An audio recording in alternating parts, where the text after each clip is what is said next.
আছে আল্লাহ আমাকে ইজ্জত দেবে, আর আমি যদি কাউকে বেইজ্জতি করি আল্লাহ আমাকে বেইজ্জতি করবে।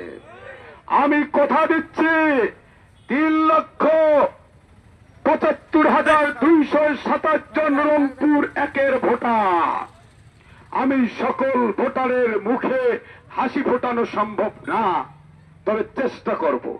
কিন্তু এ কথা বলতে পারি, আমি একজনেরও চোখের পানি দেখতে চাই না, আমি কারো চোখের পানি ঝরুক এটা দেখতে চাই না, কারণ চোখের পানির প্রতিটি ফোঁটা অভিশাপে পরিণত হয়।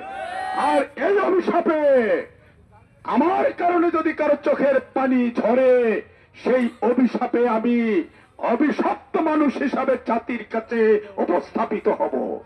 এটি আমার দ্বারায় হবে না। আমি রাজনৈতিক প্রতিহিংসা, মামলা বাণিজ্য, নিরপরাধ মানুষকে মামলার নামে হয়রানি করে পকেট ভারী করা, এই রাজনীতি আগামীতে রংপুরে কে হবে না ইনশাআল্লাহ। যদি কেউ অপরাধ করে সে অপরাধের শাস্তি পাবে, কিন্তু একজন অপরাধী 199 জন নিরপরাধী আসামির তালিকায় নাম দিয়ে বাড়ি বাড়ি গিয়ে ধান্দা করা, এই রাজনীতি আগামীতে রংপুরে কে হবে না।